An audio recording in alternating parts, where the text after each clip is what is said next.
জুনায়েদ আহমেদ পলক তরুণ বয়সে এমপি, এরপর মন্ত্রী, এখন জেলখানায়। চোখে পানি।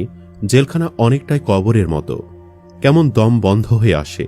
অথচ এই রকম একটা জেলের একটা ছোট্ট খোপে বন্দী হতে হয়েছে এই মন্ত্রীর। সেখানে কথা বলার মতো মানুষ নেই, মোবাইল নেই, দিন রাতের হিসাব নেই, কত বছর থাকতে হবে তারও ঠিক নেই।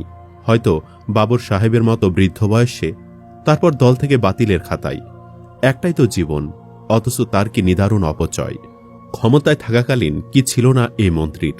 গাড়ি, বাড়ি, লোকজন, কর্মী, ক্ষমতা, টাকা। অথচ এখন প্রিয় স্ত্রীও সাথে নেই। এই ছবিটি একটা চরম শিক্ষা, এখন যারা ক্ষমতায়, আগামীতে যারা ক্ষমতায় আসবেন তাদের জন্য। কত প্রভাবশালীরা এখন চুপসে গেছে, কেউ সালাম দেয় না, ভালোমন্দ জিজ্ঞেস করে না, অথচ আগে কি সম্মান। এই পলক যে হাসিনার জন্য এসব করেছে, তারা গোষ্ঠী শুদ্ধ দেশ ছাড়া। হাসিনার একজন আত্মীয় গ্রেফতার নেই, আটক নেই। এর আগে লুৎফুজ্জামান বাবরকে দেখেছিলাম, কি প্রভাব, স্বরাষ্ট্রমন্ত্রী। সে এখন কারামুক্ত হলেও দলের কোথাও নেই। চিকিৎসার জন্য এদেশ সেদেশ, ক্ষমতা চিরস্থায়ী নয়। প্রিজন ভ্যানের বাহিরে থেকে পলকের যে বিধ্বস্ত চেহারা দেখা যায়, তার এই এক্সপ্রেশনই কত সহজে বোঝা যায় যে সে কতটা বিধ্বস্ত এবং কতটা বিপদগ্রস্ত। দুদকের অবৈধ সম্পদ অর্জনের মামলায় আদালতে হাজিরা দিতে আনা হয় সাবেক আইসিটি প্রতিমন্ত্রী জুনায়েদ আহমেদ পলককে। এ সময় পুলিশের প্রিজন ভ্যানে দাঁড়িয়ে অঝরে কান্না করেন তিনি। বুধবার দুপুরে ঢাকা মহানগর দায়রা জজ আদালত প্রাঙ্গণে এ ঘটনা ঘটে। এদিন দুদকের করা মামলায় তদন্ত প্রতিবেদন দাখিলের দিন ধার্য থাকলেও তা জমা পড়েনি। পরে শুনানি শেষে তাকে প্রিজন ভ্যানে তুলে ফেরত পাঠানো হয় কেরানীগঞ্জের ঢাকা কেন্দ্রীয় কারাগারে। এ সময় তার মাথায় ছিল পুলিশের হেলমেট, বুকে বুলেট প্রুফ জ্যাকেট, দুই হাতে হাত কড়া। তবে প্রিজন ভ্যানে ওঠানোর পর খুলে দেওয়া হয় হেলমেট ও হাত কড়া। এ সময় পলকের কাছাকাছি চলে আসেন কিছু মানুষ। তারা পলকের এলাকার লোক বলে জানা যায়। এই লোকদের দেখে পলক হাসতে থাকেন। কয়েকজন পলককে উদ্দেশ্য করে বলতে থাকেন, আপনার জন্য দোয়া করি। তখন পলক তাদের উদ্দেশ্যে বলেন, আমার জন্য দোয়া করবেন। এরপর দেখা যায় প্রিজন ভ্যানের ভেতরে দাঁড়িয়ে পলক তার মাথা উঁচু করে লোহার ফোকর দিয়ে লোকজনের উদ্দেশ্যে বলতে থাকেন, আমার জন্য দোয়া করবেন, সবাই সাবধানে থাইকেন। তখন একজন বলেন, কোনো টেনশন কইরেন না ভাই। কথা শোনার পর পলক কাঁদতে শুরু করেন।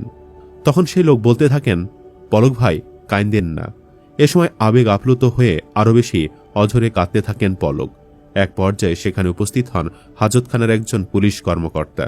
কিছু পরেই প্রিজন ভ্যানটি কেরানীগঞ্জের ঢাকা কেন্দ্র কারাগারের উদ্দেশ্যে রওনা হয়।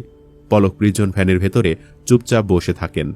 দুদকের পাবলিক প্রসিকিউটর মীর আহমেদ আলী সালাম জানান, ঘুষ ও দুর্নীতির মাধ্যমে অবৈধ সম্পদ অর্জনের অভিযোগে মানি লন্ডারিং আইনে মামলা হয়েছে পলক ও তার স্ত্রীর বিরুদ্ধে।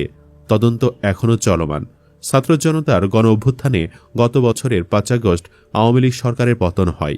এরপর ১৫ আগস্ট খিলক্ষেত থানাধীন নিকুঞ্জ আবাসিক এলাকা থেকে আত্মগোপনে থাকা অবস্থায় তাকে গ্রেফতার করা হয়। এরপর একাধিক মামলায় গ্রেফতার দেখিয়ে তাকে রিমান্ডে নিয়ে জিজ্ঞাসাবাদ করা হয়। এরপর আজ জুলাই অভ্যুত্থান চলাকালে ঢাকায় রাসেল গাজী নামে এক ব্যক্তিকে হত্যার মামলায় সাবেক আইসিটি প্রতিমন্ত্রী জুনায়েদ আহমেদ পলক ও সাবেক তথ্যমন্ত্রী হাসানুল হক ইনুকে গ্রেফতার দেখানোর আবেদন মঞ্জুর করেছেন আদালত। এদিন আদালতে শুনানি শুরুর আগে সাবেক প্রতিমন্ত্রী জুনায়েদ আহমেদ পলক তার আইনজীবী ফারজানা ইয়াসমিন রাখির সঙ্গে কথা বলেন। এ সময় আইনজীবী কারাগারে পলকের কোনো কিছু প্রয়োজন আছে কিনা জিজ্ঞাসা করেন, কোনো বই লাগবে কিনা জিজ্ঞাসা করেন তার আইনজীবী। এখন কিভাবে সময় কাটাচ্ছেন কারাগারে, এই প্রশ্নের উত্তরে পলক বলেন, কারাগারে নিয়মিত কোরআন শরীফ পড়ছি, কোরআন শরীফ ১ খতম দিয়েছি। এ সময় পলকের কোমরে ব্যাক পেইন রোধক বেল্ট দেখা যায়। তখন শারীরিক সুস্থতার বিষয়ে জানতে চান আইনজীবী। পলক বলেন, আছি কোনো রকম। আদালত শেষে পলকের আইনজীবী ফারজানা ইয়াসমিন রাখি বলেন, তিনি কারাগারে কোরআন শরীফ পড়ছেন, কারাগারেই ১ খতম দিয়েছেন, কোমরে ব্যাক পেইন আছে। মামলা সূত্রে জানা যায়, জুলাই আন্দোলন চলাকালে গত বছরের ৫ আগস্ট সকাল ১১টার দিকে ঢাকার আশুলিয়া থানার গাজীরচট এলাকায় আন্দোলন করছিলেন মোহাম্মদ রাসেল গাজী। এ সময় আওয়ামী লীগ নেতাকর্মীদের ছোড়া গুলিতে আহত হন তিনি। পরে সাভারের এনাম মেডিকেল কলেজ হাসপাতালে চিকিৎসাধীন অবস্থায় মারা যান। নিহত রাসেল গাজী আশুলিয়ার গাজীরচট মধ্যপাড়া এলাকায় বেলায়েত গাজী ও সেলিনা বেগম দম্পতির ছেলে। এর আগে গত বছরের ১৫ আগস্ট পলককে গ্রেফতার করে পুলিশ। এরপর থেকে অসংখ্য হত্যা চেষ্টা ও দুর্নীতি মামলায় গ্রেফতার হয়ে রিমান্ড ভোগ করেছেন তিনি। বর্তমানে তিনি গাজীপুরের কাশিমপুর কেন্দ্রীয় কারাগারে আটক আছেন। সুপ্রিয় দর্শক, পলকের এই ঘটনা থেকেই কি রাজনীতিবিদদের শিক্ষা গ্রহণ করা উচিত? কমেন্ট বক্সে জানিয়ে দিন আপনার মতামত।